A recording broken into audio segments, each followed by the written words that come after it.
Okay, good morning. Ooh, hold up now. Good morning, YouTube family. It's Lady Locks here. Um, so I'm just trying to get back in the habit of doing videos again, and I'm trying to be more consistent with it and stick to it. But yeah. I got my little cue card, as I say, all my little points that I want to talk about. Cause I could start right here, then end up way around here. So this keeps me on point. It may not be in this order, you know what I'm saying, but it keeps me on point. Things that I want to talk about and elaborate on it, and I give a little 2 to 3 minute spiel. You feel me? Okay, right with me. So first, I want to say good morning. How y'all doing? Um, yeah. So a lot of people, you know what I'm saying, they don't know that I do a lot of things that I do, and I don't tell anybody because, like I said, it ain't none of your business. But God didn't give us these talents and these gifts for a reason.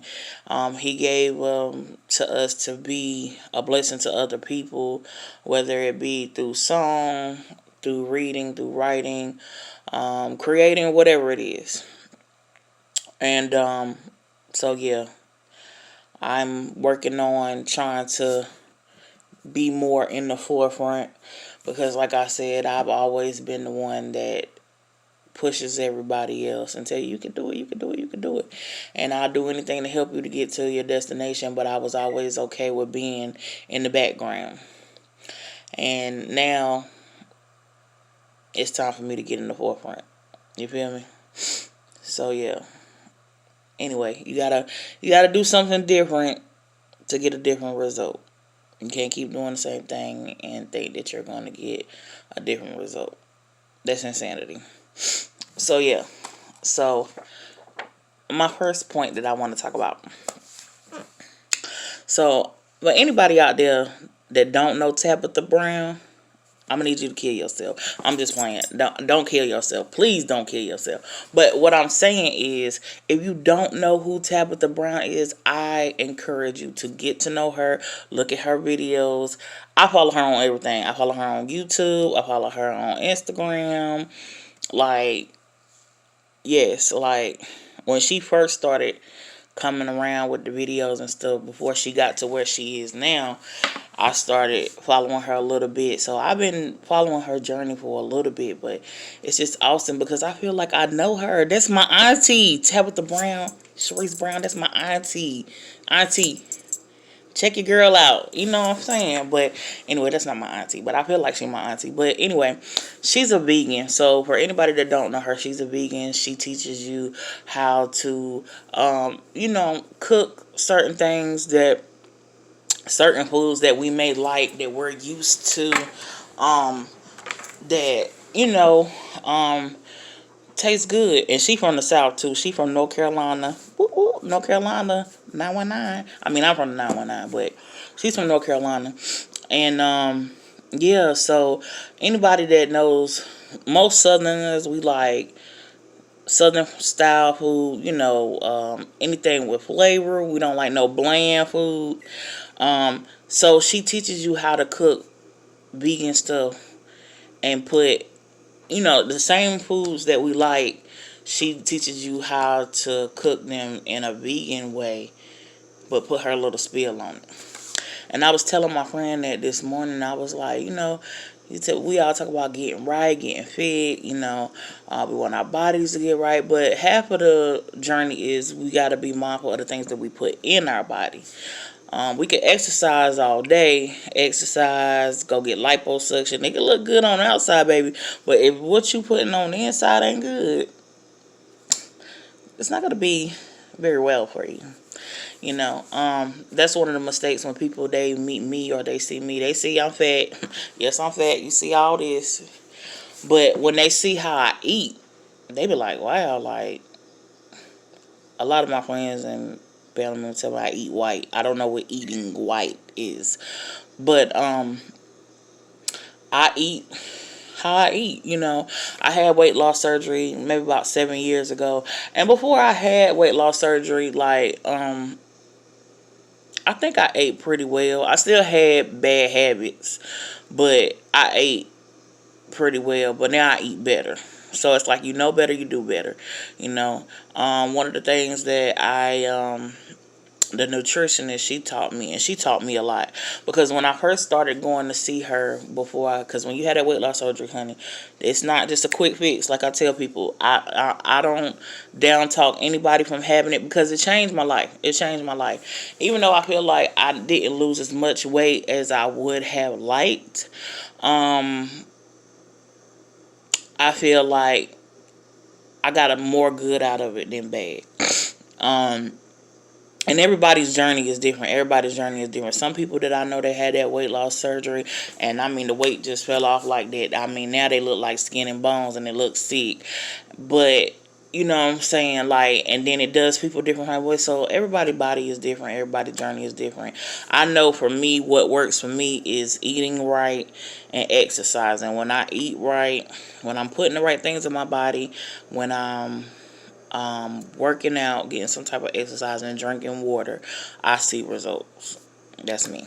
But anyway, I've been on Tabitha Brown too long, because I just get so excited when she said, "Ooh, God, we thank you," and then she got like this brightness in her eyes, like she speak with her eyes, like, oh my God, it's like a kid. I don't know how to explain it. You have to check her out. Check out Tabitha Brown anyway. But I'm moving on. I digress. So, moving on to the next point. So, Lord, and I'm at 6 minutes already. Jesus. So creating. So, I consider myself to be a creator. I write. I do videos on YouTube. I do videos on Instagram. I do a lot of art. I draw. I paint. I write short stories. I write poems. I would like to dabble in photography. I would. I'm not a photographer, but I would like to. But yeah, I'm a creator. So when you are a creator, it's very important for you to have a space to create, whether it's a room in your house or an office space or whatever it is, because you have to create that space just for you to be able to create, where you can have that one-on-one time, because you have to be able to block the world out. And I know for me, I get writer's block. So like when it's a lot going on around me, I can't be productive. So it's best for me to be productive when it's quiet, when everybody's sleeping. Um, yeah, and it's better if no one's around. So if you're a creator, you just have to find out what works best for you. And you have to find what time of the day you are more creative. Like me, for instance, I find that I'm more creative doing early in the morning, like 3, 4, 5 in the morning, or late at night. Because like I said, I work at night. So when everybody's sleeping. So yeah, that's a tidbit for that. Moving on. Books. I love books. I get excited. When I see a new book, it's like a kid in a candy store. When I go in Barnes and Noble, I be like, it's like, which one? Which one? Small ones, big ones, colorful ones. I love books. So, y'all drop some comments below. Let me know what books y'all are reading. I'm always looking for a new book to read. And, I mean, right now I'm reading 2. And I usually read 2 at one time, because I read a lot of self-help books. And then I have, like, a regular book that I'm reading. But, yeah, drop some books below on what y'all reading. Moving on. Now, let's talk about Donald Trump. I'm just so sick of him. I'm sick of him. I mean, I'm entitled to my own opinion. I don't give a damn what y'all say. At the end of the day, the man is an idiot. He's an idiot. He don't know how to talk to people. And he thinks he knows everything. And one thing my mom used to tell us, like, you don't know everything. And I had to learn that from him. So you don't know everything, honey. I know a little bit, but I don't know everything. And when you have that mentality, it doesn't matter at what stature you are in life, you still can fail. He think he know everything. Just like he thought he was going to win. Ha ha! Sucker. Didn't happen. Look at it. Joe Biden came in. He was the underdog. He came in the race just when he thought he was going to win. He came in like, yeah, that's what you get. He was just too cocky. He was too cocky. But yeah, I'm sick of him. I'm just sick of him, bottom line. So yeah, he need to hurry up and get his shit, and get on out the door. I mean, why he taking forever to get out the White House? That's not your home no more, sir. Sir. That's not your home no more. Get out. You been evicted. Get out. Anyway, moving along, because I'm sick of him. Young people. Anybody that knows me, I'm very passionate about young people. I would like one day to have a nonprofit for young people and women. I work with young people. I'm always around young people, you know. But the reality of it is, young people, they are our future. So be careful how you talk to these kids. Be mindful of the things that you do around them, because they're watching. They're watching when you think they're not watching. And if anybody like my niece, they can repeat it word for word, what you said, what you did, where you did it at. You're going to be in trouble, honey. Because anybody knows anything about a kid, they going to tell the truth. They going to tell the truth. And they'll tell you all your business. And they will embarrass you, honey. Okay? So, yeah. Just know that our young people are our future. So, moving on. And let's see. Be mindful of the seeds we plant. So, this kind of ties into what I was saying about the kids. And to elaborate on a more bigger spectrum. We have to be mindful of the plants that the seeds that we plant.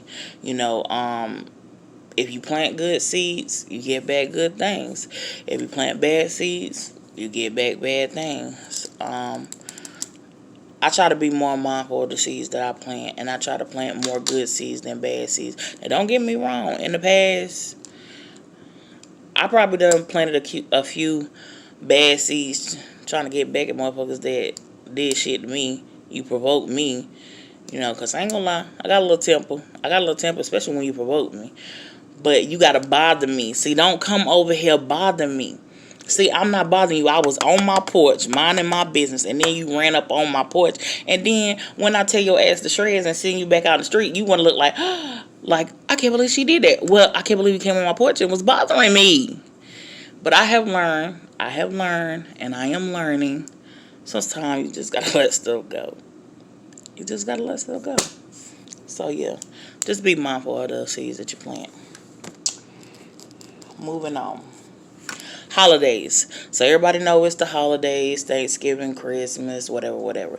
Let's be mindful of the holiday season. Everybody is not with their family. Everybody didn't come from the Brady Bunch. Some people are grieving. Some people are dealing with things internally that they may not tell you. And I know this for experience. Holidays are the worst for me every year because they were centered around my mother before she passed. And anybody that knew my mother, she was really big on holidays, Thanksgiving, Christmas, and you didn't have to be biological family to be a part. My mom was like, the more the merrier. If she ain't have enough food, she gonna make food. She gonna make enough food. She gonna have a whole spread. Bring your mama, your sister, your cousin, your baby, your dog. We gonna make room for all of them. So, holidays are most definitely hard for me every year. So let's just be mindful of other people that, just be kind to people because you never know what they're going through. But yeah. And moving on. And let's talk about love language. So love language. Everybody has a different love language. And when I say love language, when you know the people in your life and how they respond in love, you will know how to deal with them. Everybody's love language is different. Some people love language is quality time. Some people love language is service. Some people's love language is affection or touch. When you know the people in your life and you know their love language, you would know how to deal with them. And I think that is very important for us to know how to love the ones that love us and vice versa. Because for me, my love language is quality time. I feel like when I'm spending quality time with the ones that I love, like, I'm at my best. So yeah, that's really important to know. So yeah, moving on. Bria. Oh my God, this is my baby. Anybody that knows Bria, that is my niece and that is my heart. Like, oh my God. I could say a million things about Bria. I tell her all the time that she's a very special kid. Well, she is a very special kid. And when I say special, let me elaborate, because I know how people are. They were like, "Oh, she retarded. She's slow. No, she's not. And even if she was, so what? I want somebody to say something." But anyway, she's not. When I tell her she's a special kid, she is, she's very smart, very intelligent, and she's only 6 years old, 6 going on 60. And I tell people all the time, like, she's been here in this life before. Like, I personally feel like that's my mom reincarnated. Like, that's my mom. Like, she came back in my niece's body, because she's 6 years old, honey, and she'll carry a whole conversation on with, just like me and you sitting here talking. She'll carry a whole conversation with you. She gonna ask you about your business, and she's very observant. She watch everything. When you think she not watching, she watching, and she listens to everything. And that's why you just can't say nothing around her, because she would tell all your business, honey. But not just that. She's very special, because I feel like she has been given multiple gifts. But two of the gifts that I feel like that she has been given at a young age, it will work for her when she gets older. She has been given the gift to be able to see spirits, see people that have passed on. She's also an empath like me.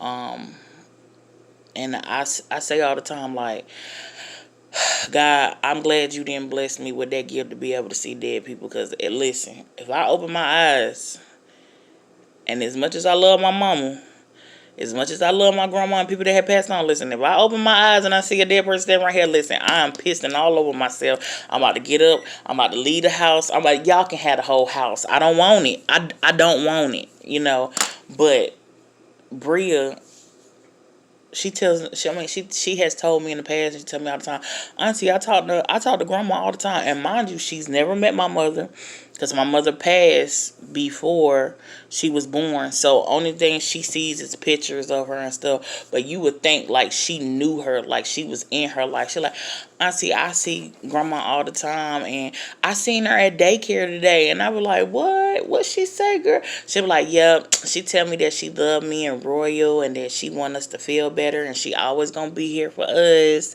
and she miss her daughters.